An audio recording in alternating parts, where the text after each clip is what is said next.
մատիչ տեխնացուներին, արմատներին եւ այլն, եւ այսօր էլ հավանաբար անդրադառնալով դիմատի ուժերի միջև այս տարածայնություններին գրառումներ է արել, ընդրացարար պատորներ, չմոռանաք ասել, թե ձեզ իշխանության վերողներ ինչի համար են ձեզ իշխանության բերել Հայաստան, Քյուրդաչեք ասի, ես ասեմ, որ Հայաստանի Հանրապետությունը երբեք անկախ պետություն չլինի, որ պետություն չլինի ընդհանրապես, այսինքն այդ թեզն է տանում, որ ինքը այսպես Հայաստանի ինքնիշխանության այսպես պահապանն է։ Ինչ կարող եք ասել այս մասին, այսինքն ինչու է այսպես նախընտրական շրջանում, Գյումրիում, որտեղ շատ կարևոր է նաև ԿԽ-ի համար, այսպես են նաև ասում, այսպես շատ նորից փոխել խոսքը, նորից էլի հիշել այսպես նախկիների թալանածը հետ բերել եւ այլն։ Այս թեման ինչու է Փաշինյանը հիմա այսպես ակտիվացել եւ արդյոք մտահոգություն ունի, որ Գյումրիում կարող են իրենք տապալվել։ Եվ սա նորից կաշխատի այս թեզը, այս 7 տարի հնչող այս թեզը լափաման օդային բառը, լափաման կաշխատի մենակ նրանց համար, ովքեր սեփական վերլուծությունը չեն իրականացնում, սեփական աչքերով չեն ուզում տեսնել իրականություն, այլ դա ուզում են տեսնել Փաշինյանի աչքերով։ Հասկանում եք, Փաշինյանին թվում է, թե մի 6 տարի առաջվա, 7 տարի առաջվա կարգավիճակում է, որ մարդիկ հալած յուղի տեղ էին ընդունում իր բոլոր ասածները։ Ինքը շատ էլ լավ հասկանում է, որ այդ իրավիճակը փոխվել է,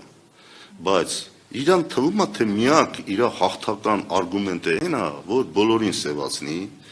բոլոր մեղքերը բարդի նախկինների վրա եւ դրանով խուսափի իր անձնական պատասխանատվությունից։ Բայց հայ ժողովուրդը արդեն 7 տարի ապրում է իր օրոք եւ ձևավորվել են դժգոհություններ, որոնք բացարձակապես կապ չունեն նախկինների հետ, բացարձակապես։ Ինքը այդ հեքիաթները, որ պատմում է, իբր թե նախկին իշխանությունները անկախությունն են մեր սակարկել կամ անկախության հաշվին են ինչ որ գործողություններ արել, պետությունն են փլուզել, մի մարդ ասում, որ անկախությունից բան չի թողել։ Պետությունն այսօր հարվածների տակ ամեն կողմից մի վիճակ է եղել մինչև իրեն, մինչև 18 թվականը, երբ հայկական վերահսկողության տակ եղել է 42,000 քառակուսի կիլոմետր տարածք, դա փաստ է,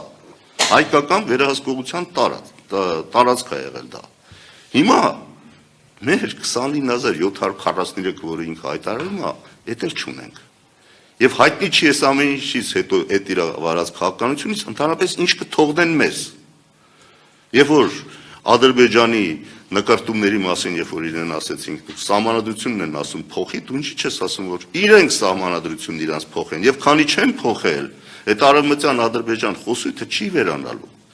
որ իրենք են վերլուծել, չէ՞, ասել են Ադրբեջանի դեմոկրատական հանրապետության ժառանգորդն է հանդիսանում այսօր Ադրբեջանը, որը ենթադրում է մեր տարածքներից 60%-ի ուզուրպացիա, 60% վերցնել եւ 60% յուրացնել։ Այսինքն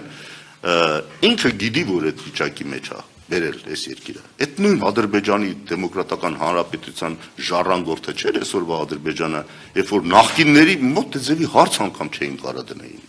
Նախկինների մոտ դրել են հարց սահմանադրությունը փոխեք։ Նախկինների ժամանակ հարց են դրել հռչակագրից հրաժարվեք։ Ով է խոսում անկախությունից։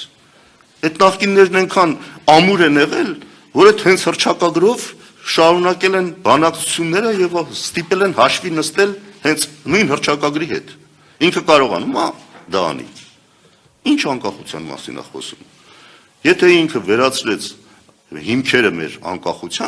անկախությունից բան չի մնալու։ Իր պատկերացրած իրական Հայաստանը դա արևմտյան Ադրբեջանն է։ Սա է իրականությունը։ Քանի հայ ժողովուրդը դա չի հասկացել, ինքն եկավ ասելով ամենաշատը ես եմ Արցախի համար արել, չեք հիշում։ Ինչ եք դուք Արցախի մասին խոսում։ Ամենաշատը ես եմ Արցախի համար արել, ինչ որ թվեր էր բերում, օժանդակություններ եւ այլ, բայց իրականության մեջ այսօր Արցախ չկա։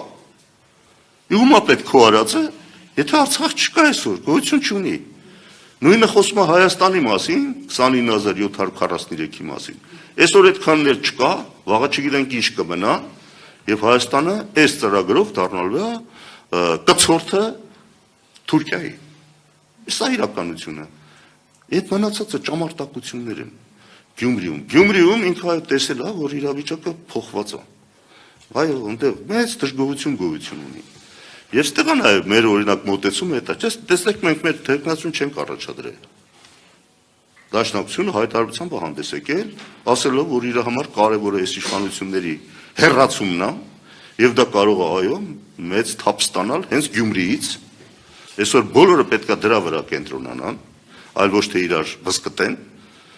Կենտրոնանան դրա վրա եւ ամեն ինչ անեն, որ այս իշխանությունները օր առաջ հեռանան հենց Գյումրիում առաջի այդ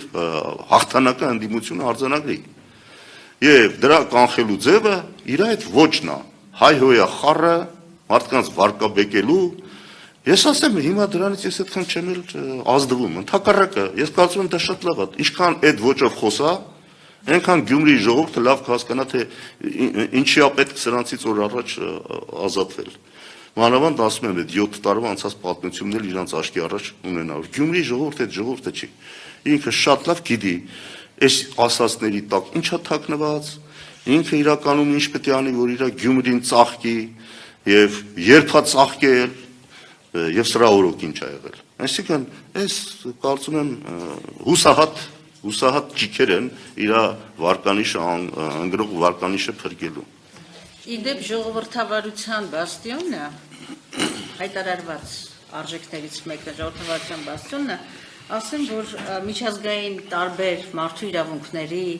տարբեր զեկույցներում Հայաստանը շարունակում է մնալ, ինչպես եւ նախկինների ժամանակ, կիսահիբրիդային, կիսաավտորիտարի երկիր, ինչպիսին էր մինչև հեղափոխությունը, այսինքն որևէ ոլորտի եւ իրենց համար բրենդային դարձած անգամ ժողովրդավարությունը այնքան այլասերվել, ոչ միայն իշխանությունների ճյուղերի միջև տարանջատման, տոտալ բացակայության եւ մեկ մարդու ձեռքում կենտրոնացման առումով, այլև առհասարակ շարունակում է Հայաստանը միջազգային